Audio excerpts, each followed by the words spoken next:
pequeño resumen de lo que creo que es la importancia del suelo para simular el clima. Por desgracia no es un informe completo de todas las cosas que debería haber puesto, pero vamos a ver cómo convenzo a los colegas. Voy a revisar algunos elementos de interacción atmósfera-suelo para recordar algunas definiciones. Hablaré un poco sobre memoria del suelo y después daré un ejemplo de un estudio que hicimos en India sobre la humedad del suelo y cómo cambia eso, digamos, algunos aspectos de la atmósfera. Bueno, sigue siendo un problema abierto la interacción entre atmósfera y superficie y su implicación para el clima. Representa en realidad la parte más débil en nuestros modelos, en el acoplamiento de esas formulaciones. Y también la validez de los pronósticos numéricos de corto y largo plazo dependen de una estimación correcta de los flujos de energía y masa y momento de interfaz. El grado de acoplamiento de la atmósfera determina la tasa de intercambio de masa y energía entre los diferentes componentes. No puedo avanzar. Perdón. Sí. Bueno, humedad del suelo es la cantidad de agua almacenada en la zona no saturada del suelo y es una fuente de agua para la atmósfera a través de la evaporación directa del suelo y la evapotranspiración en la cubierta vegetal. Como flujo de masa se representa, podemos recordar que de la precipitación que cae en superficie, 60% de ese regresa a la atmósfera por evapotranspiración. De modo que el suelo y la vegetación son componentes fundamentales para el ciclo hidrológico. Como flujo de energía también es importantísimo porque nada más recordamos que un gramo de agua, la energía que necesitamos para evaporar un gramo de agua es 600 veces más grande, o es un factor de 600 para elevar un grado Celsius, un gramo de agua. Y son 2.400 veces más, es decir, veces lo que se necesita para elevar un grado Celsius, un metro cúbico de aire. Entonces, los flujos de energía involucrados son enormes. También recordemos que más de la mitad de la energía solar absorbida en la superficie, en las masas continentales, se usa para evaporar.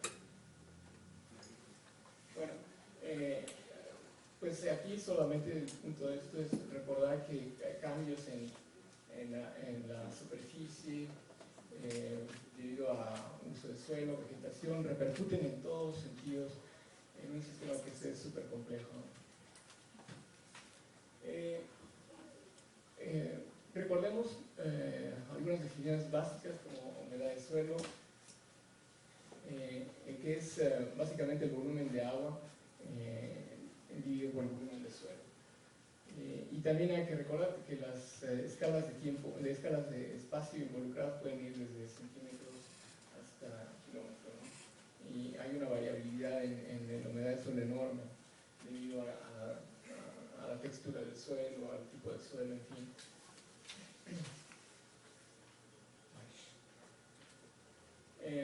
Definimos algunos parámetros muy importantes para el suelo, como son saturación, que es básicamente la porosidad del suelo. Las partes negras se representan el espacio que ocuparía el agua dentro de un medio poroso. Y la siguiente es aquí, lo que ustedes ven aquí es la capacidad de campo, es decir, si ustedes agregan un poquito más de agua, el agua cae por gravedad. Entonces, digamos que esta es la cantidad de agua máxima que pueden tener sin que, si rebasan esto, entonces el agua cae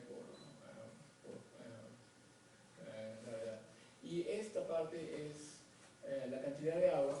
Se ve aquí que no hay nada, pero sí hay un poquito, que no puede ser extraída por las plantas, porque está el agua sumamente, ¿cómo diré? Está a la, pegada a la matriz del suelo, ¿no? De modo que la energía que se requiere para extraer la poquita agua que queda aquí es enorme. Y en base a eso, bueno, definimos algunas cantidades. Entonces ya ahí tenemos la teta SAT, que es humedad de suelo saturada, la humedad de suelo a capacidad de campo, que es esta, y humedad de suelo a punto de marchitez, que es esta, ¿no? Y definimos algunas otras cosas que se usan en esta área, por ejemplo, el índice de humedad de suelo. Entonces, aquí definimos, digamos,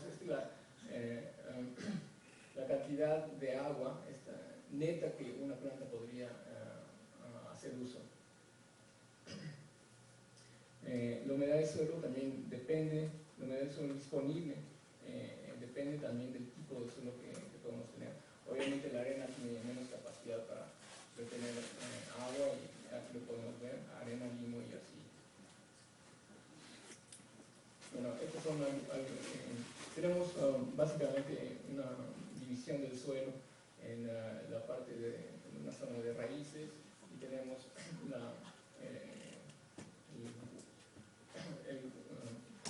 una parte del suelo que está saturada. La implicación es de estas dos ecuaciones que tenemos aquí, que determinan el cambio de la humedad del suelo y el cambio de la energía almacenada.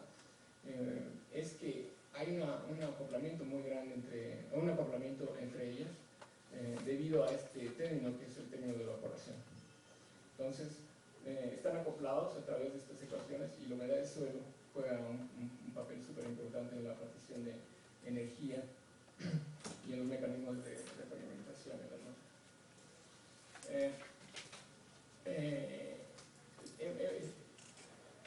Ha habido varios estudios que han simplificado, digamos, de una manera brutal la manera en que la humedad del suelo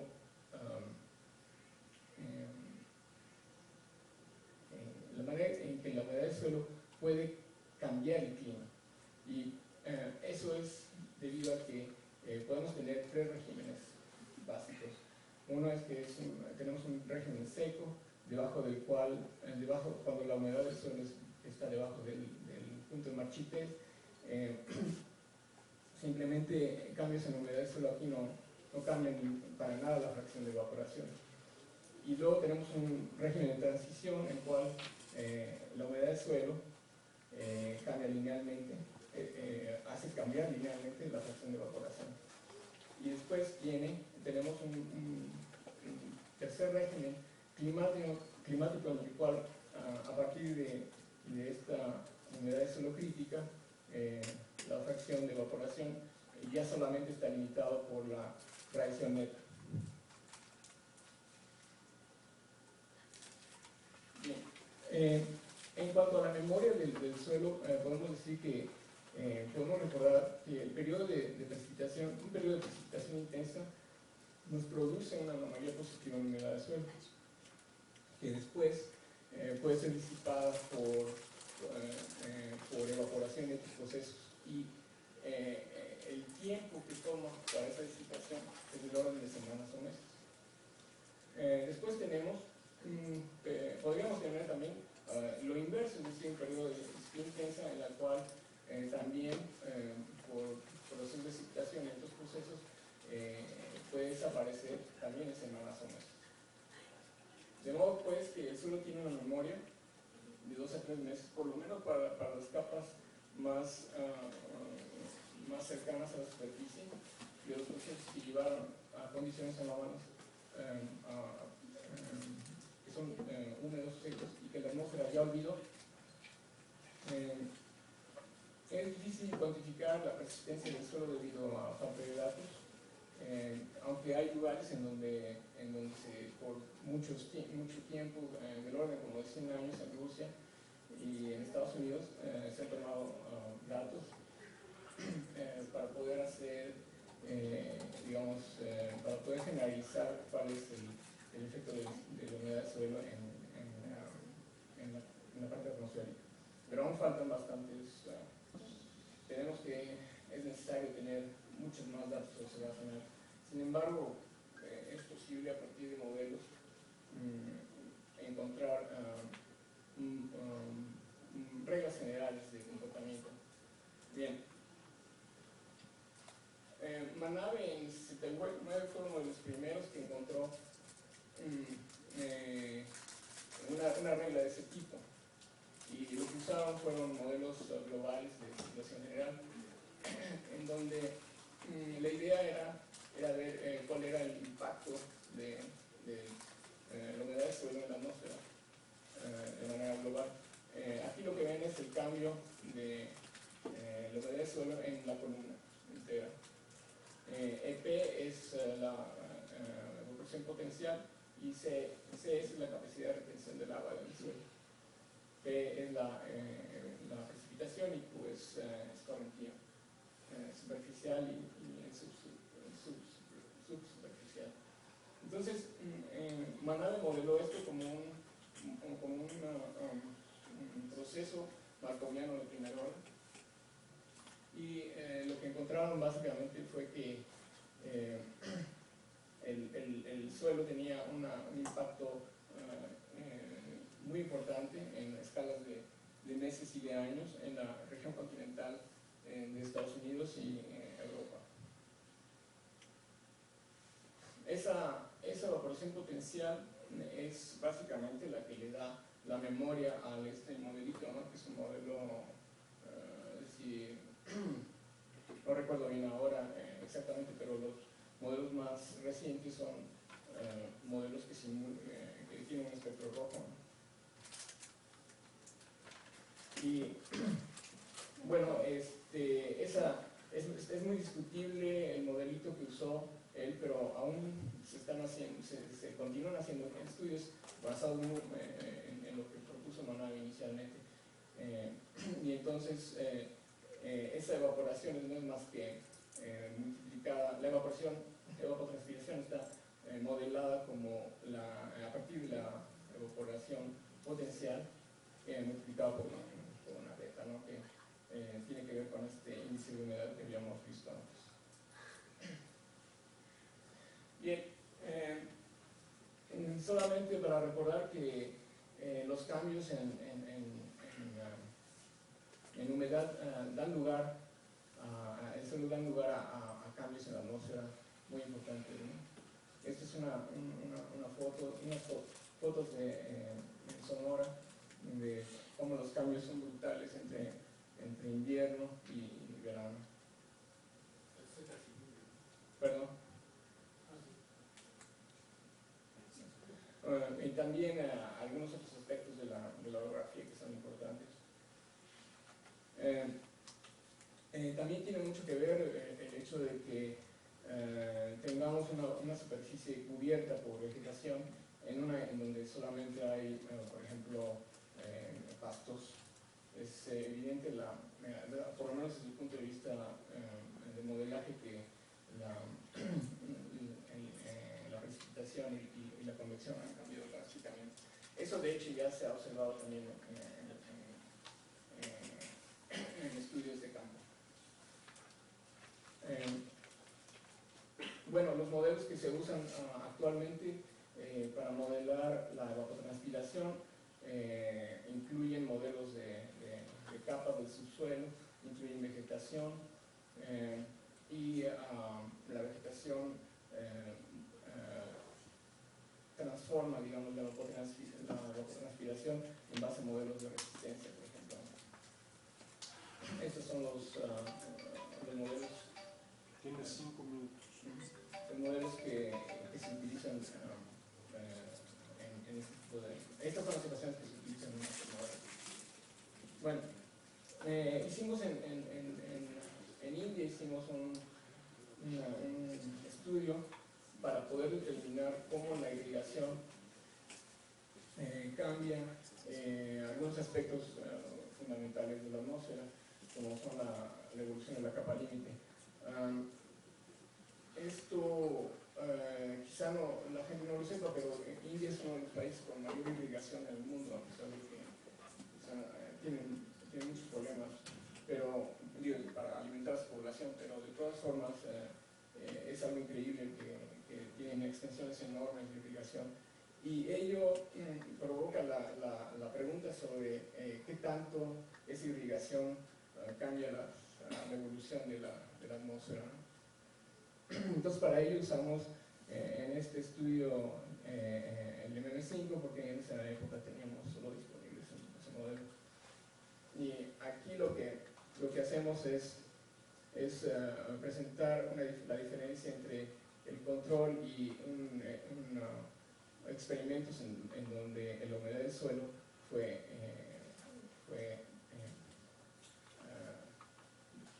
bajada, ¿no?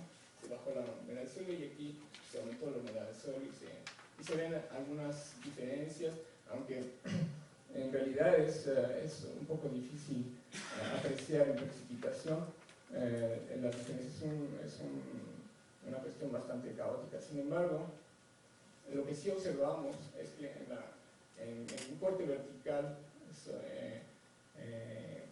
hicimos un gráfico de la temperatura potencial y pudimos observar las diferencias en temperatura potencial